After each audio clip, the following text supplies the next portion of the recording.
Hi, today's lessons are going to include two new topics, torque and moment of inertia. This video lecture will focus primarily on torque. Now these are two things that are absolutely crucial to understanding what causes changes in rotational motion. Torque is the thing that actually causes change in rotational motion, and moment of inertia is the thing that resists any changes to rotational motion. So let's start off with torque. First of all, what is torque and what's it related to? So first of all, we've got that force. Right? Force is the thing that causes changes in linear motion, and so if we're talking about the angular equivalent, we need something that causes changes in angular motion.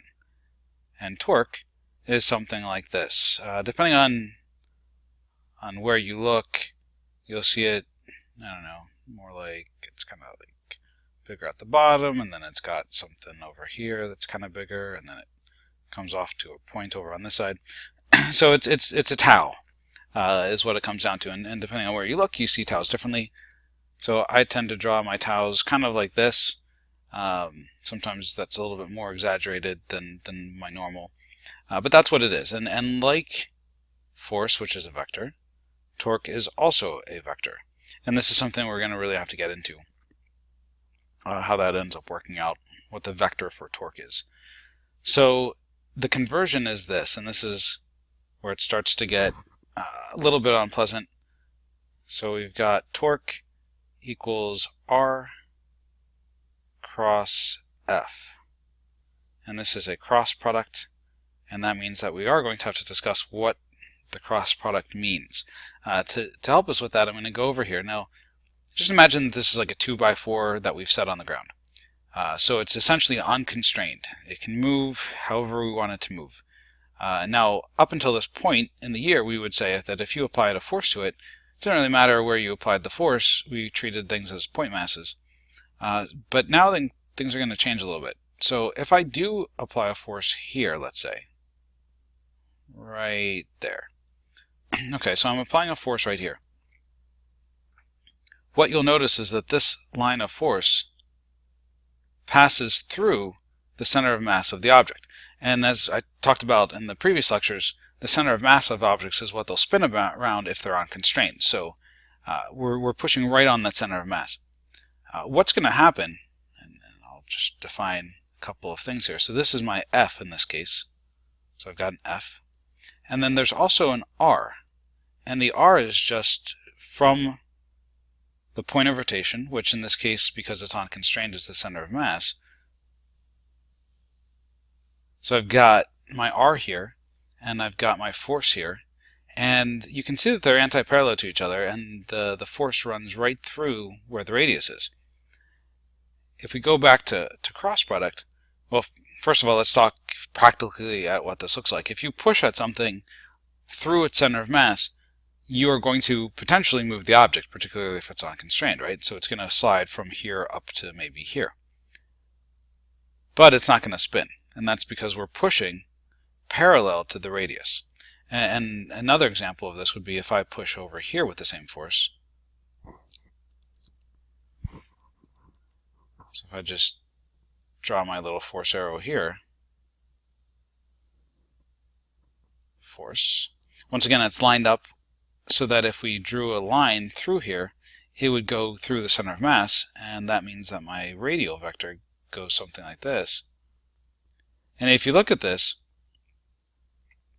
our R is pretty big, so you might think that our torque would be fairly large, that we'd be able to cause lots of change in rotational motion. Remember that this is the thing that causes change in rotational motion.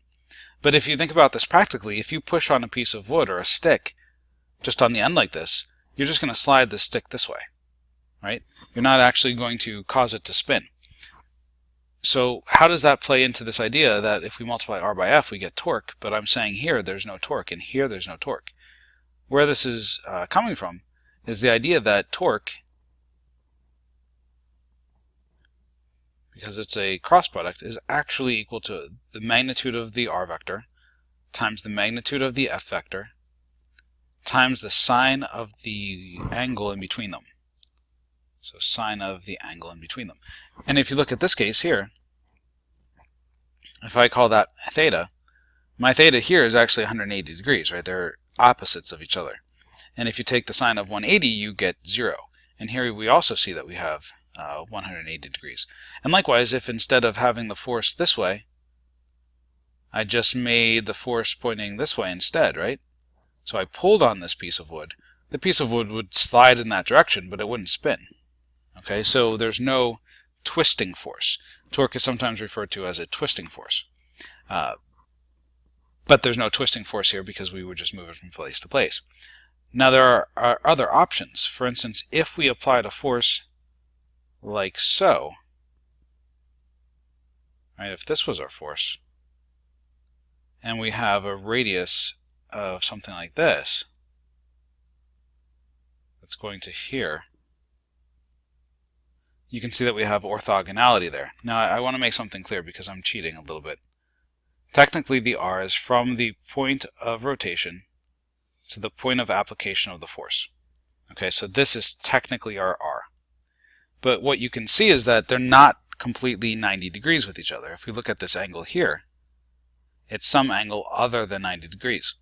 So what we often do instead is we say, well, rather than focus so much on the point of rotation to the point of application of the force, let's instead focus on the point of rotation perpendicular to the point of application of the force. And hopefully what you'll recognize is that if I take F times R times the sine of theta, what I'm really doing is saying F times R sine theta.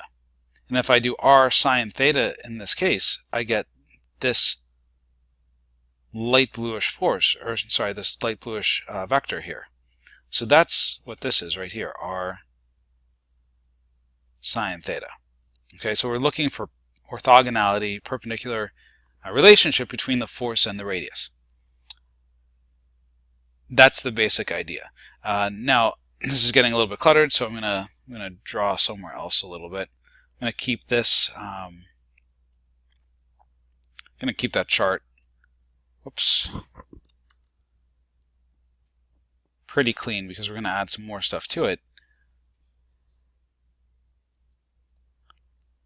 Okay. So, I'll give you another example. Let's look at a piece of wood again. But this time the piece of wood is going to be constrained about its endpoint. So there's an axle over here. You might think of this as like a door, right? So these are the door hinges, and you'd have a handle maybe somewhere over here, right? And so if you apply a force to the door handle, so you apply a force like this, your R vector in that case would be from the point of rotation, no longer the center of mass because it's constrained.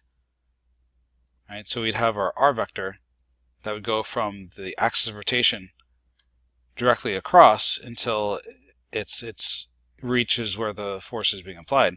And I didn't actually draw it diagonally, right? Or at least I tried not to draw it diagonally. So if I just draw it like this, you get the idea. It's coming straight off like this. And what I've focused on here is I focused on the idea that I want a right angle. If I actually draw the radial vector from the point of application of from the point of rotation to the point of application of the force, all I'm really doing is setting myself up to have to find out what the angle is. So if I just measure this length of the door here to the handle, from the hinges to the handle, that's my R perpendicular. So sometimes we refer to this as the lever arm. I will try to write it in a legible way. Lever arm. Okay? So if we focus on the perpendicular radius, which is all that we really care about, we call that the lever arm. And that's all that we're looking at here. So that's the basic idea of what torque is, how it relates to force, how it relates to distance. In the next lecture we'll get a little bit more into a couple other things with torque, and then I'll probably introduce moment of inertia. We'll talk about the direction of torque, that type of a thing, because so far we've only gotten to the basics. Hopefully this makes sense. If it doesn't, there are plenty of resources, including your textbook, but also some other texts that I link to online under resources and notes that you can look at to get some more information about the very, very basics of torque.